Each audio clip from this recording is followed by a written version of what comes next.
ఏంటి మేడం లోన్లీగా నిల్చున్నారు? చల్లగాలి కోసం వచ్చాలి. ఆ, నువ్వు వెళ్ళు. పాప ఫ్రెష్ ఎయిర్ తీసుకుంటుందంట మేడం. మీరు లోపలికి రండి.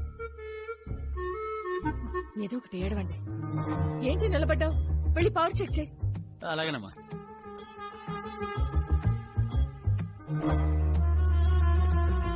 ఏంటి చేతు ఈ టైంలో? కొంచెం ఉంటే దొరికేసేవాళ్ళం. అను, సిచ్యువేషన్ చాలా సీరియస్. మీ అమ్మ నేను ఇక్కడికి టెంపుల్ లో జరిగే ఉత్సవం కోసం తీసుకురాలేదు. ఈ ఫామ్ హౌస్ ఓనర్ కి ఇచ్చి పెళ్లి చేద్దామని తీసుకొచ్చింది. అయితే ఏం చేద్దాం? అను, ఈ సిచ్యువేషన్ లో ఎవరో ఒకరు తగ్గపోతే ఎప్పటికీ ఎండ్ అవుతుంది. నువ్వు రేపు కలిసి సారీ చెప్పు, జరిగిన దానికి క్షమించమని అడుగు. నువ్వు చేసిన తప్పు తెలుసుకున్నట్టు ఆవిడ ఫీల్ అయి మాట్లాడటం మొదలు పెడితే అప్పుడు మన మ్యాటర్ ఓపెన్ చేసి ఆవిడని ఎలాగైనా కన్విన్స్ చేస్తాను. Trust me. అన్ని బాగున్నాయి కానీ నేను చెయ్యని తప్పుకి సారీ చెప్పను. అను, అయినా బాస్, అప్పుడు మీ డాడీ కాలు పట్టుకుంటేనే పెళ్లి చేశారంటే పట్టుకోలేదు. ఇప్పుడు అలా మాకు సారీ చెప్పుద్దా? Don't be physical boss, be practical. నా మాట విని ఆవిడ నమ్మకుండా మీ ప్రయత్నం మీరు చేయండి. ఆ అమూర్తలే నమ్ముకోండి. చేయండి.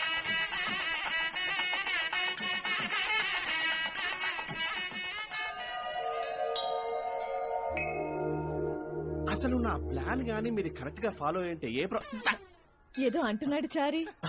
ఏం లేదు మ్యామ్, మీ గురించే. అది అను చెప్పింది యాజ్ రిపీట్ చేస్తున్నాడు. ఓ, ఏం చెప్పింది? ఇప్పుడు ఎందుకు బాస్? పర్లేదు, వాళ్ళ అమ్మ గురించే కదా.